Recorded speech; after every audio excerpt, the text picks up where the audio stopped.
before I open and let the panel introduce themselves, let me give you a little bit of stats in the Indian context. So if you look at the Indian currency, it has one of the highest mortalities across the world.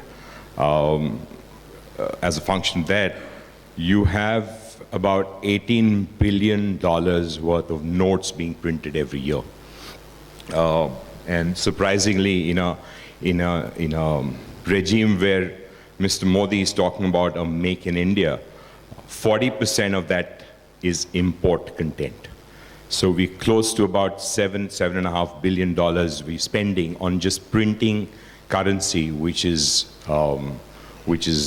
import. Just wondering if we as an e-tail industry can go back to the government and say, can you give us 15% of that, which is $3.5 billion, to fund the entire m-commerce in India? And that can be cheap money to burn, as e-tailers call it. Given that, I think we've got a very distinguished panel here. We've got the titans of the industry who have been able to flip carts with the snap and give deals with quick mobile payments. So I'll hand it over to the panel to introduce themselves. Yeah, hi everyone. My name is Alok Deep. I manage e-commerce at Titan. So it's about 14 brands. Obviously, Tanishq and Titan being the most well-known. Hi everyone, I'm Saurabh and I handle marketing and acquisitions for MobiKwik. I think Bipin, my CEO, was able to give a context to what I do, so I'll not waste more time on that and we'll deliberate on what we're doing more as we go along. Hi, my name is Anirudh. I head digital marketing, growth and retention for Snapdeal.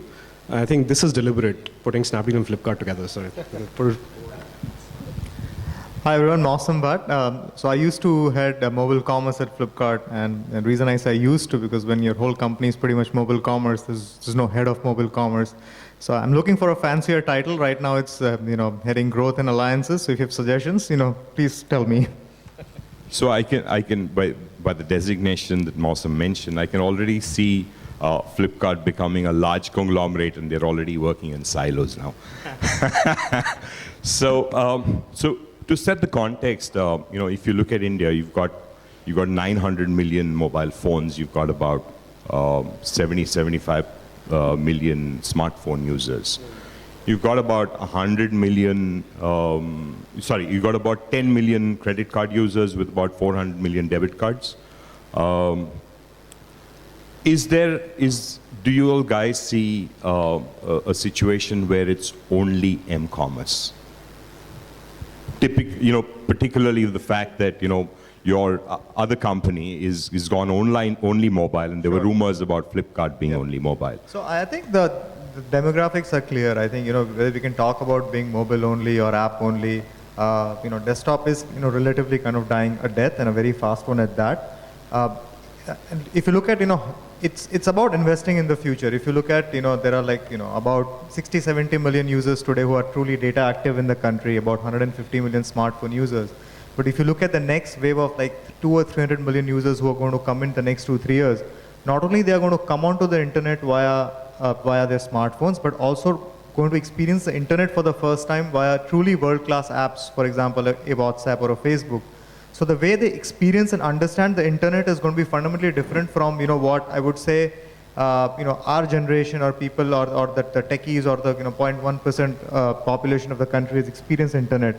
So in terms of demographics and the macro trends, it's inevitable that a lot of the growth is going to come on the back of smartphones. Yeah, so obviously we differ on some aspects, not on the fact that mobile is growing very fast. Everybody's seeing massive growth in mobile. We were at about 5% of our transactions, and we see these being quoted a lot across e-commerce companies, but I've literally seen it in the last 1.5 years. When I joined the company in March 2014, we were about 5% transactions through mobile, which included app and web. Right? Today we are at about 75%, which is massive, and the kind of growth that we've seen in adoption, in transactions, and this is, you would expect visits or visitors to visit the mobile site or the app, but we actually saw hard transactions, right? And there was no difference literally, and I'm sure it's pretty much the same with Flipkart, no difference in the kind of products that people are buying on mobile. Maybe there was an initial learning curve, but it sort of evened out after a while. But our view on the whole m-commerce or app-only thing is very clear that we stand for consumer choice, and that's something that we always believe in. When when Myntra decided to go app-only, and there were rumors about Flipkart going mobile-only. Rumors. That's what I said.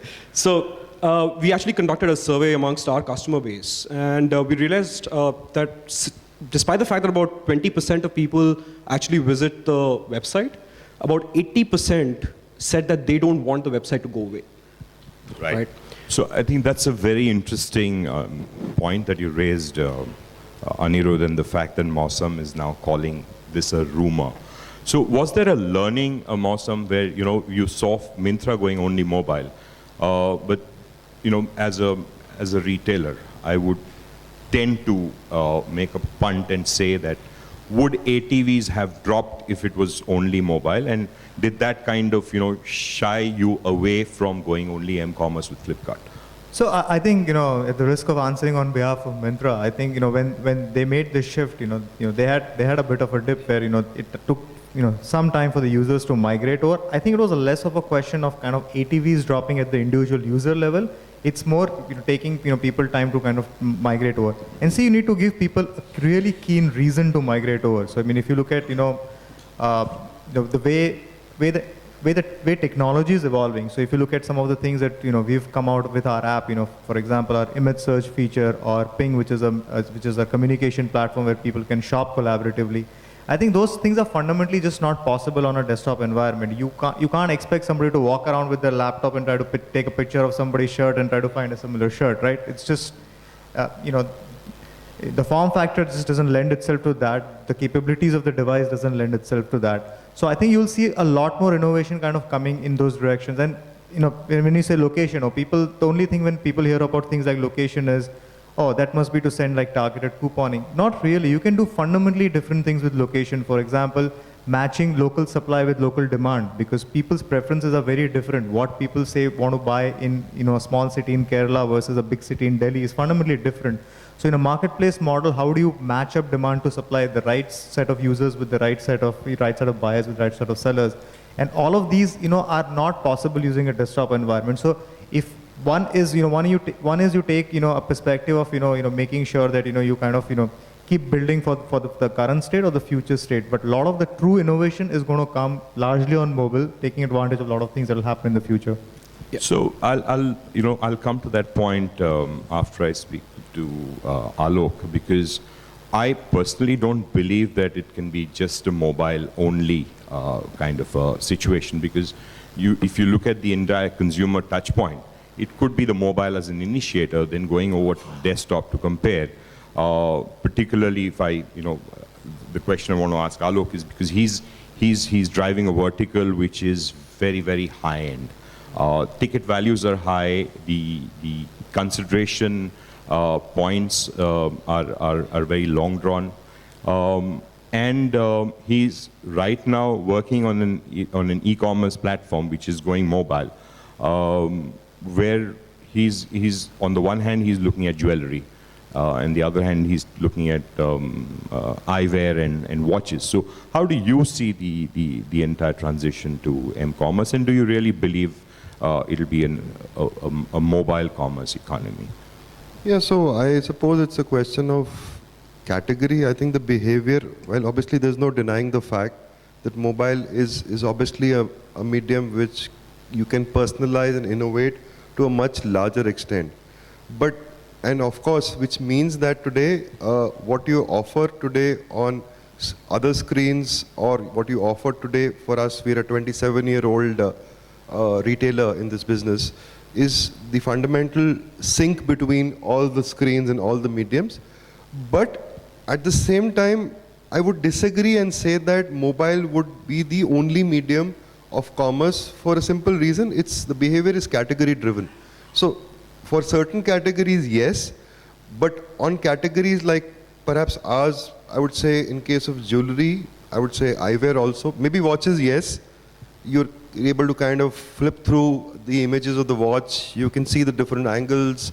You can possibly kind of twist it around.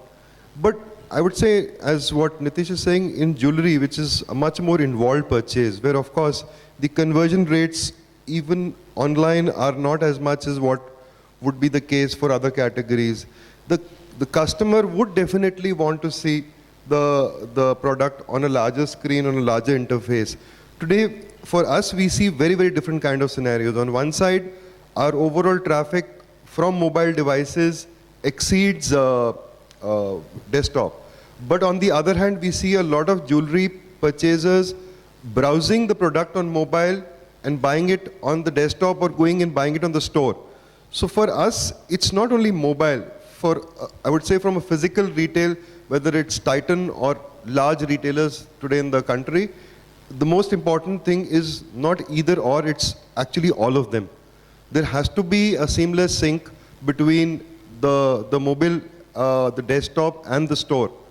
And then obviously there are enough and more innovations that can be built riding on technology, whether it's in store or whether it's in any other form of a device. You know, for us, I just wanted to weigh in there. For us, it's a lot about access as well, right? And I would sort of hazard a guess that we got a lot of customers from Surat and Ahmedabad in the last 6 days, because obviously, you know, there are a lot of people using the internet at their workplaces, which is a general trend that I'm sure Flipkart also sees. Most of the traffic peaks at about noon in the morning, and then again in the evenings when people go home and use their mobile devices, right? So it's a lot about access. It's a lot about the fact that, you know, when you think about the evolution of e-commerce in India right now, or m-commerce as we're calling it, generally e-commerce, the idea is that if you want to get the next 200 million e-commerce customers, you have to provide all platforms, you have to provide all payment methods. Access is a very, very restricted thing for us in India, you know, and I usually say this because people in India have taken to the internet, to mobile devices with a vengeance, because of the fact that India has always been an access restricting place, right? And you have to understand the fundamental concepts or fundamental psychology of Indians. They will always prefer a brand which allows them democratized access to your service, right? So whether it's offline, whether it's app, whether it's mobile site, whether it's desktop, to the extent where maybe, you know, in another 3 years or so, we might have this conversation that desktop traffic is just 1%, and then everybody takes a decision that, you know, focus of our efforts and our resources, you know, has to be in 99% of the business. But now is not the time. Right. I just want to add one more piece to what he's saying. He's very correct about the access part. When we talk about 900 million users, it's actually 983 million. I read that exact number in today morning's Business Standard. The percentage on smartphones is what? Is not even 10%? Yeah. Yeah, so it's maybe closer to 10%. So what about the remaining 90%? So they don't own smartphones today. So how can we even expect them tomorrow? I would say the whole, the remaining 800 need to really catch up.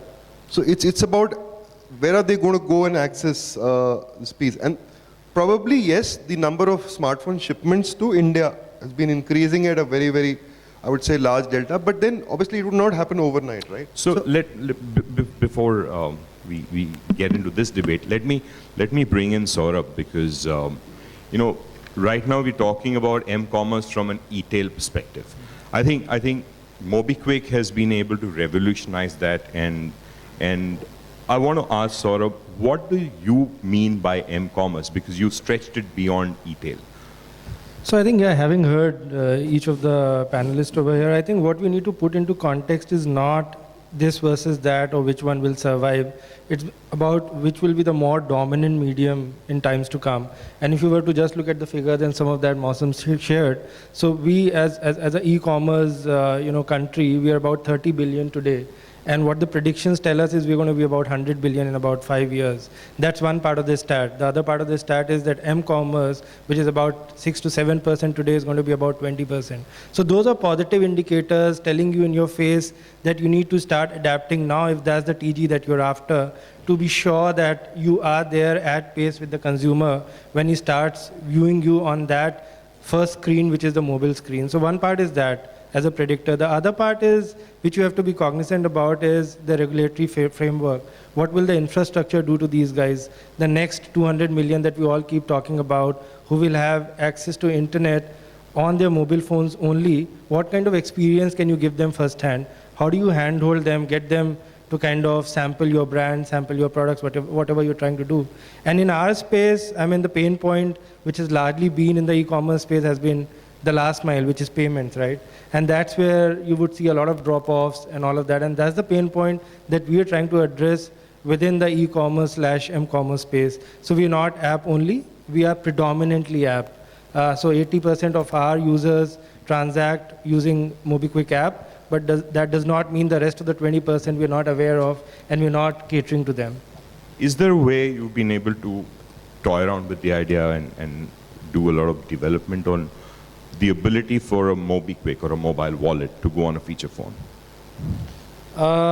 So yes and no. I mean, in the sense that today we are more focused upon where the growth is, where the consumer evolved consumer is. A feature phone consumer might not be that evolved to use app as an interface and all of that, but we are trying certain USSD and all of those things to kind of reach out to him.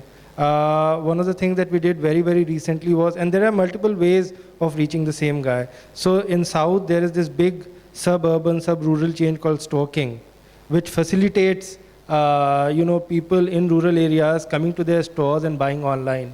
And they use simple tabs to navigate them through the various products that are there, which includes white goods, recharges, all of that. And then there is a payment section there. And these are all facilitated payments of guys who have feature phones. So I don't completely agree with you, Saurabh, that people who use feature phones are not really geared up to use, to be able to use an app, because history has proved that India is a very Jugadu nation, right?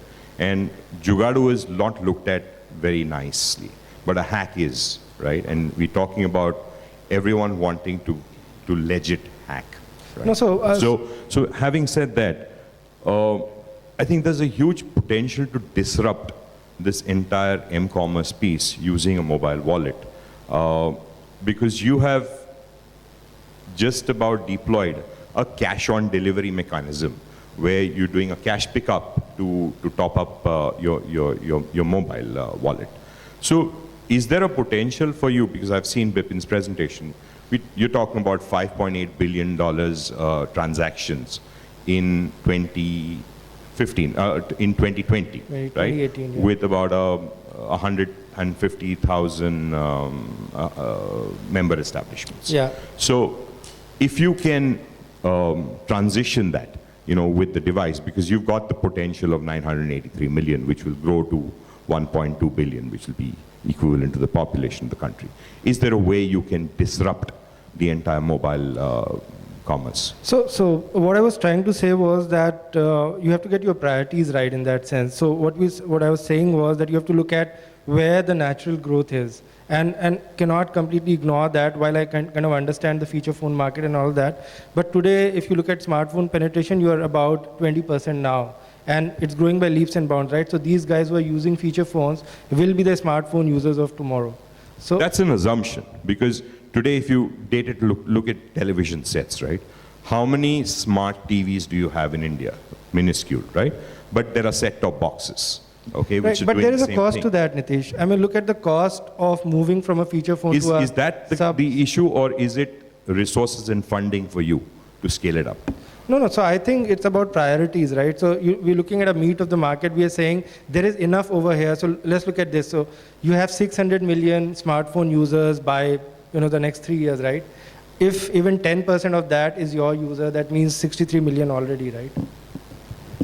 Right. But that's still not, you're not able to scale it to the level that India No, so needs. then there are other ways to do that. So wherein I was taking this case of Stalking, or we were talking about the cash pay. So how do you get these guys to still transact using, probably cash, people who do not have a debit and credit card, people who are unbanked, the financial inclusion part, all of that gets in. But I think the larger piece has to kind of center around the evolving technology and the leading indicators rather than a lagging indicator. I think the point I'm getting at is, is there a potential for us to disrupt the entire commerce piece. I'm going back to telephony, right? I mean, everyone was working on formulae, right? Saying that India is so many billion, out of that so many people can use a mobile phone, the cost of a mobile phone is this. And then came one large company called Reliance who said, can I make a phone call at the cost of a postcard? And that was what revolutionized mobile telephony in India. So I think we have the potential to explode this commerce piece. No, sure, So, yeah, and I think disruption. What are the barriers to that?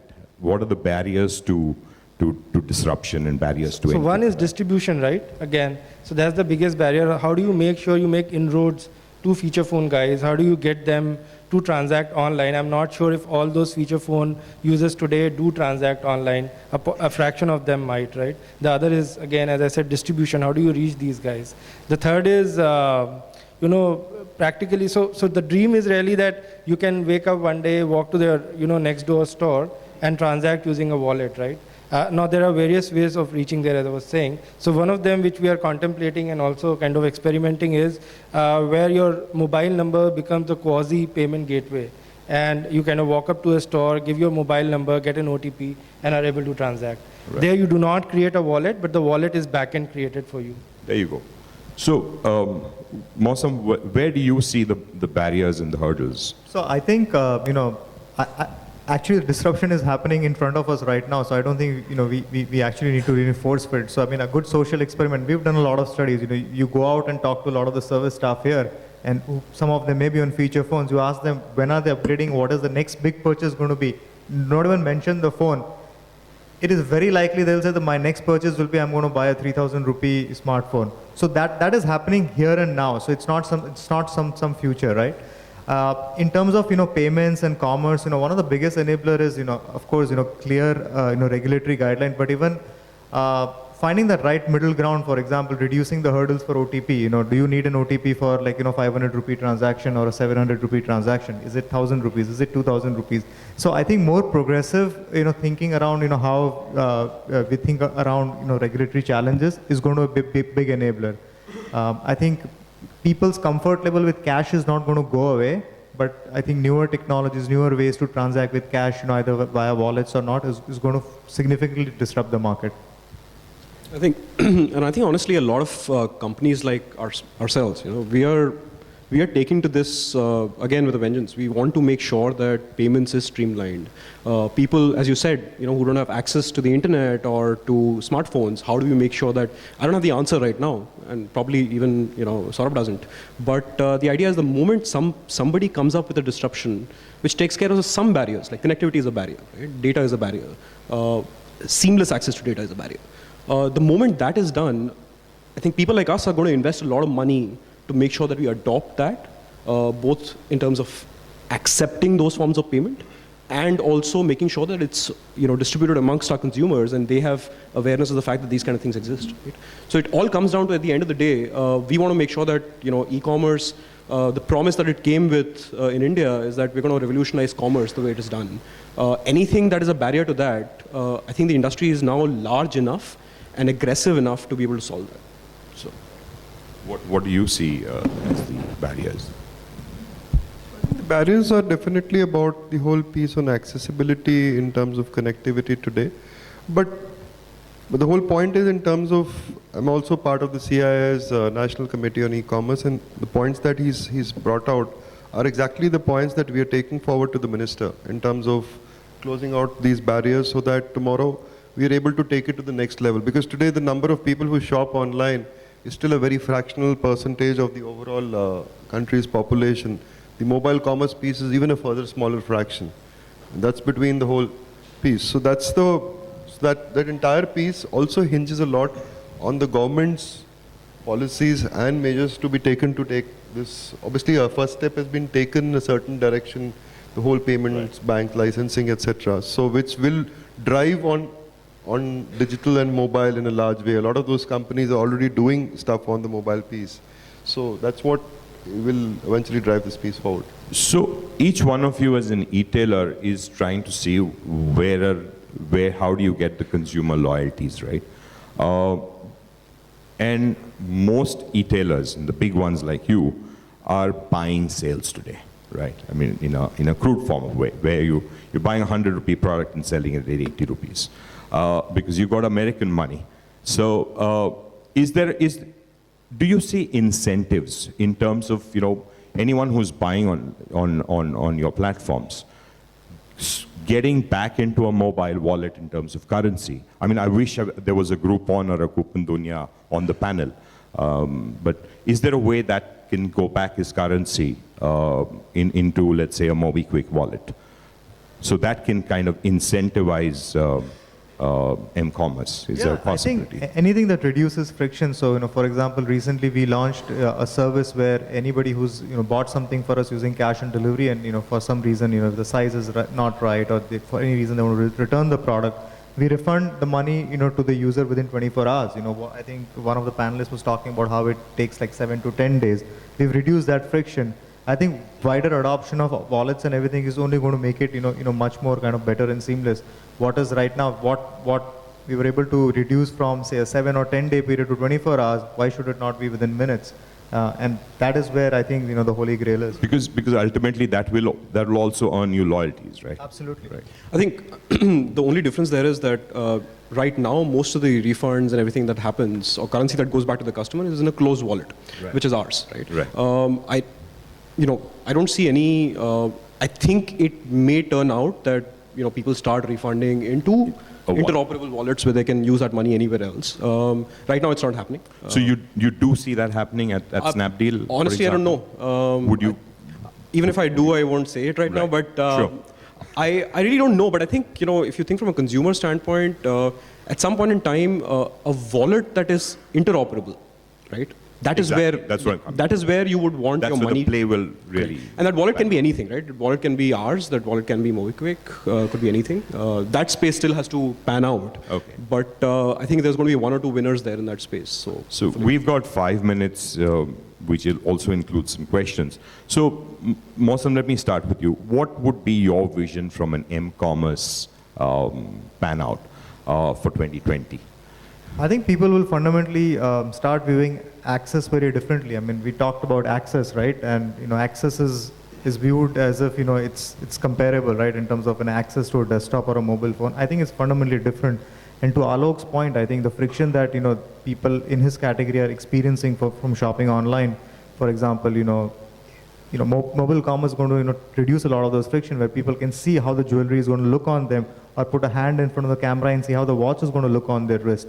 So I think it is dramatically. I think lot of e-commerce right now is it's relic of the 90s, Amazon era, where people used to write 500 word essays on product reviews, and people used to read 500 word essays on product reviews. All of those would fundamentally get regutted. What do ratings and reviews mean in a mobile world? Is it gestures? Is it rich media, audio, video input? I don't know the answer, but the answer lies within that. So I think it's pretty much going to be a bright future. And for those 983 million who are going to come in, for them it's going to increasingly become more important, where it's just not based on English language or typing or searching with a lot of description. Everything to do with image recognition, video, audio is going to be fundamental to their shopping experience. So I think that's where I think the frontiers are going to be. So, I agree with Mosam that mobile is, it's a cliche, but it is the future. It is where we are going. There is no doubt about that, right? But none of what we have said is a case for saying that we should restrict access to only one platform, right? We should evolve as the consumers evolve. Right now, it's apps, right? And we think that that's the pinnacle. Where do you go beyond apps? Google with one change can change all of that, right? So it's just about being extremely agile and consumer friendly in this approach, because all of us were born with a promise to change consumers' lives, right? And as and when we do that, that's when we're going to succeed, right? So the future of m-commerce, very, very bright, right? As he said, I think technology is going to change. They're going to change the way people access services on the mobile phone. That has dramatically changed over the last year. And I see that changing, turning on its head completely in the next few years. But none of us know how that's going to happen. But all of us need to be prepared, right? So because mobile is definitely, we are definitely going to be mobile first. but almost never, I would say, mobile only. So you look at that as the initiator of the touch point, right? I think Saurabh must be having an answer because that's his entire business model. So no, I think both of them have captured it well, but I think we need to be very agile. One of the things that I think will kind of play a very pivotal role is collaboration. Right now, each one of us thinks we own the consumer. That's completely untrue. The consumer owns us. And that's the psyche that we have to get into and collaborate. At least from the physical retail standpoint, I'll probably reiterate the same point. For us to be seamlessly able to kind of have the same consumer across all these different channels, of course, with all the innovation happening in mobile. So in terms of being able to have the same consumer across, because today, incidentally, we have one of the largest loyalty programs in the industry with a base of about 6 million active users. So to be able to kind of interconnect all these points together and have a seamless shopping experience, because one thing is for sure, obviously, I mean, we're all part of the digital ecosystem. Consumers wouldn't go and stop shopping today on a mall or on a high street. So that's something which is not going to actually just evaporate. So that fundamental behavior is not going to change. For a physical retailer, the whole mobile space is going to be about being able to give the customer as many options that today he gets on a store and within a store with the mobile device, so that the customer is kind of is in his whole set of things.